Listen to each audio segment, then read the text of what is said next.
Silver just fell off a cliff, and almost no one is telling you the real reason why. For weeks, the headlines called it a correction, a pullback, a healthy cool down after a historic run.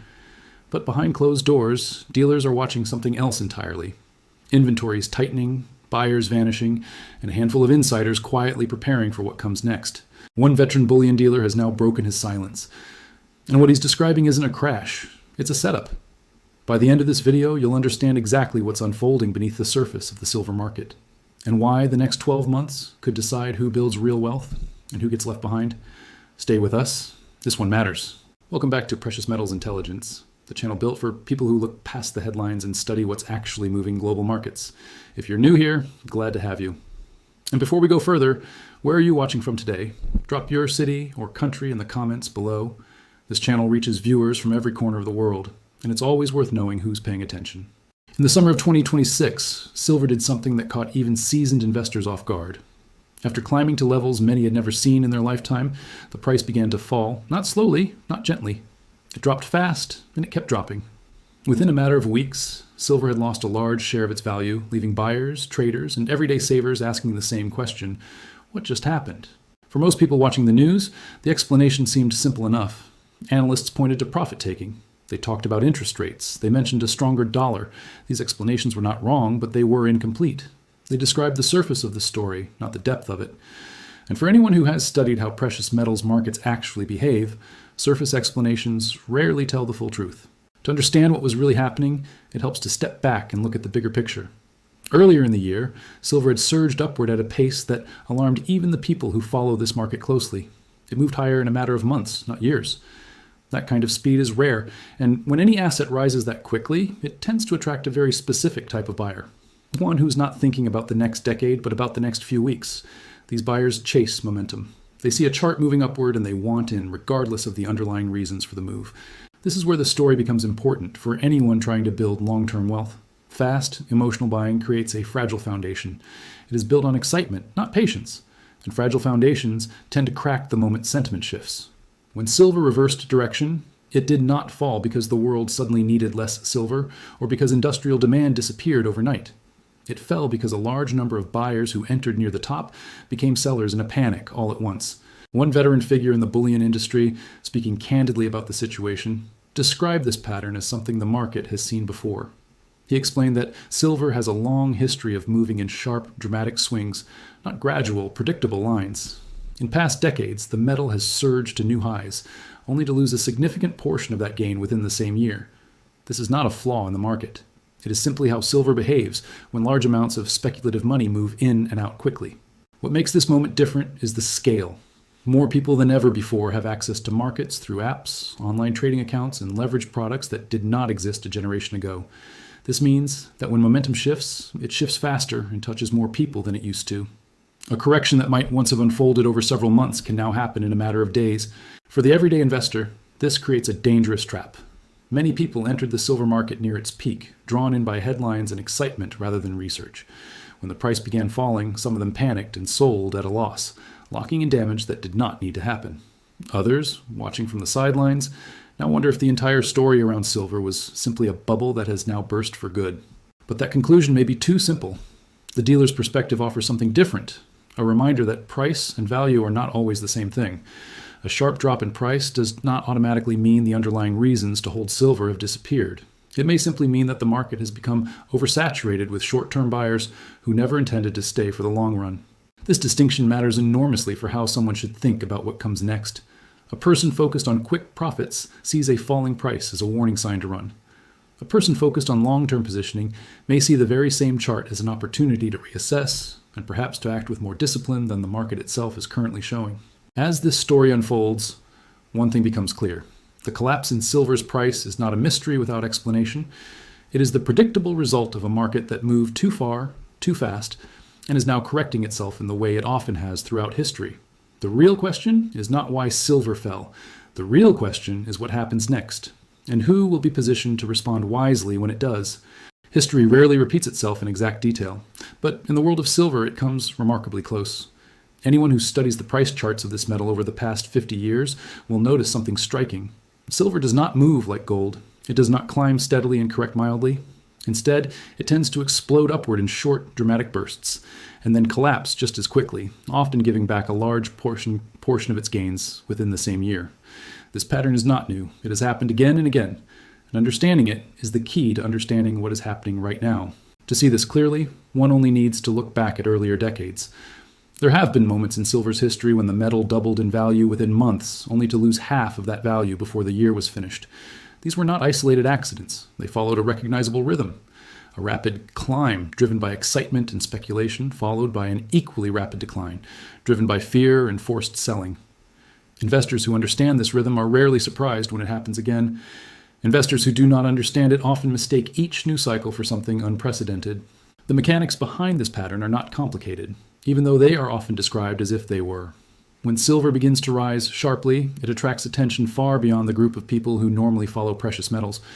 New buyers arrive, often with little background in the market, simply because they see a rising chart and do not want to miss an opportunity. Some of these buyers use leverage, meaning they borrow money or use financial products that amplify their gains and their losses.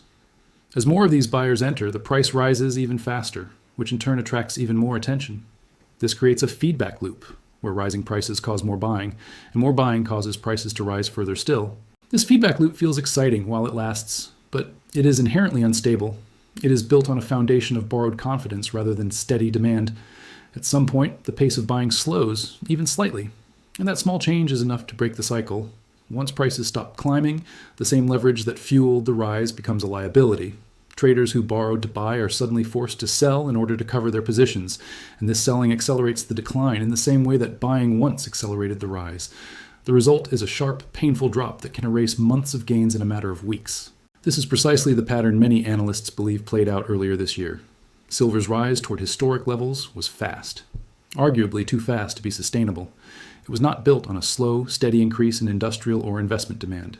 It was built in large part on speculative momentum, the kind that draws in short-term traders looking for a quick return rather than long-term holders looking for a store of value. When that momentum reversed, the unwind was just as fast as the climb had been. It is worth noting that this pattern, while painful for those caught in it, is not necessarily a sign of a broken market. In many ways, it is simply how silver clears out excess speculation.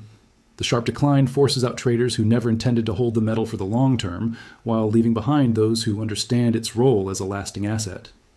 This process can feel chaotic in the moment, but historically, it has often set the stage for the next phase of the cycle, once the speculative excess has been cleared away.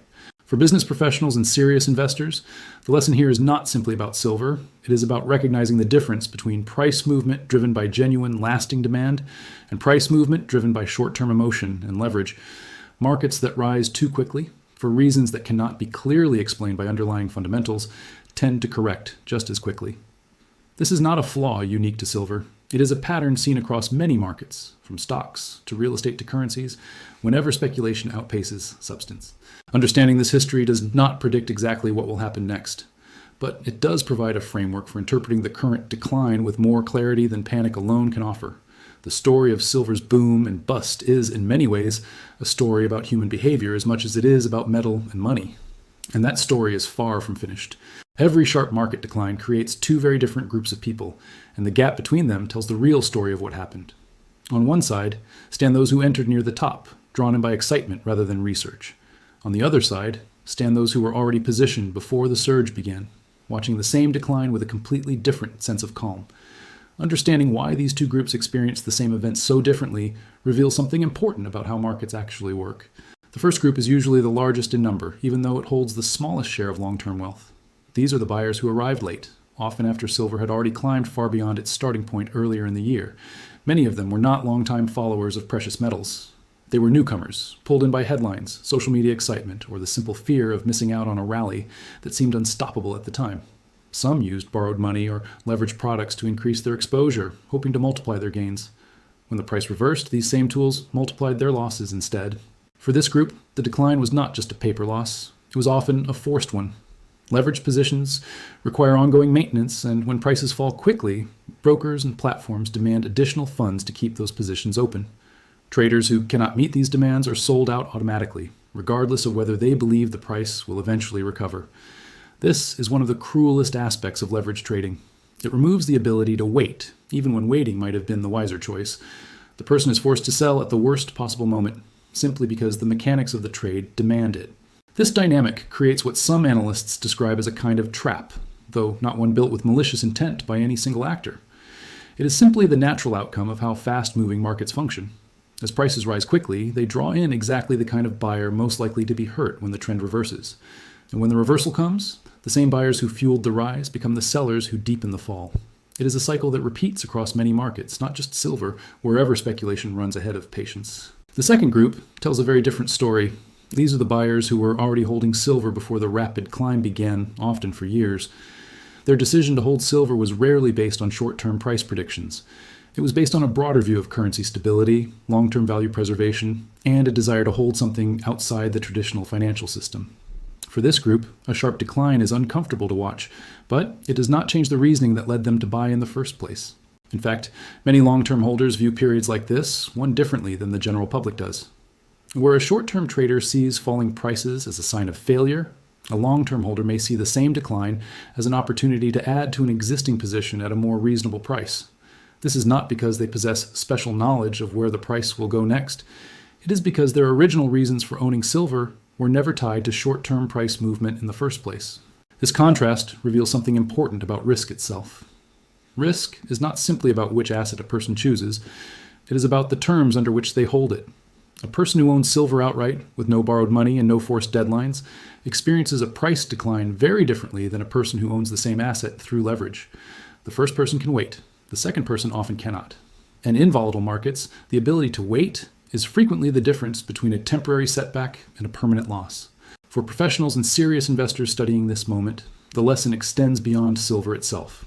It applies to any asset that experiences rapid, speculative growth. The people most likely to be hurt in a decline are rarely the ones who understood the asset best. They are often the ones who arrived last, moved fastest, and left themselves the least room to absorb a setback. As silver's story continues to unfold, the divide between these two groups will likely become even more visible, and it will say as much about human behavior as it does about the metal itself. While price charts tell one part of the silver story, they do not tell the whole story. Beneath the numbers flashing across trading screens, a quieter and more revealing picture has been forming, one found not in speculative markets, but in the physical trade of the metal itself. For those willing to look past the headlines, this is where the more honest signals often appear. In the weeks following silver's sharp decline, dealers across the country began noticing something unusual. It was not a rush of panic selling, as many outside the industry assumed. Instead, it was the opposite. Sellers largely disappeared. People who already owned physical silver showed little interest in parting with it at lower prices. This is a detail easy to overlook, but it carries real meaning. If large numbers of long-term holders truly believed the decline signaled a lasting collapse in value, one would expect a wave of selling. That wave never arrived. At the same time, buying activity began to shift in a telling direction. As prices fell, a certain type of buyer emerged, patient, prepared, and clearly waiting for exactly this kind of opportunity. These were not newcomers chasing excitement. They were experienced holders, often described in the industry as having dry powder, meaning cash set aside specifically for moments like this one. Their behavior stood in sharp contrast to the panic seen among short-term traders during the price decline itself. This divergence between paper markets and physical markets is one of the more important signals available to serious observers. Paper markets, driven by contracts, leverage, and speculation, can move quickly in either direction based on sentiment alone. Physical markets move more slowly, shaped by real supply, real demand, and the decisions of people who intend to actually hold the metal rather than trade it within hours or days. When these two markets begin telling different stories, it is often worth paying closer attention to the physical side, since it tends to reflect genuine conviction rather than short-term emotion. Another layer to this story involves the global nature of silver demand. While much attention in Western markets focused on the price decline itself, demand patterns in other parts of the world told a different tale. In regions where silver holds deep cultural and economic significance, tightening supply and rising local premiums suggested that buyers there were not interpreting the price drop as a warning sign. If anything, lower prices appeared to encourage accumulation rather than avoidance. This regional contrast matters because silver has never been a market defined by a single country or a single group of buyers. Decisions made by importers, savers, and institutions across different continents all contribute to the same global price. When demand rises in one region, even as it appears to weaken in another, the overall picture becomes more complex than a simple story of collapse. It suggests a market in transition, not a market in decline. For business professionals and long-term investors, This distinction is critical. Price alone rarely tells the full story of scarcity or value. A falling price, accompanied by disappearing sellers and steady, patient buying, often points toward tightening physical availability, even if that reality has not yet been reflected in daily market headlines. History has shown that when physical scarcity eventually collides with speculative price movements, the resulting shift can be significant. As this documentary moves toward its conclusion, the picture becomes clearer. The story of silver's decline is not simply about numbers falling on a screen. It is about the quiet, deliberate behavior happening beneath those numbers. Sellers stepping back, patient buyers stepping forward, and global demand shifting in ways that headlines rarely capture. Whether this signals the early stages of a larger transition remains to be seen, but for those paying close attention, the physical market is already speaking. The only question left is whether the rest of the world will listen before or after the next major move begins.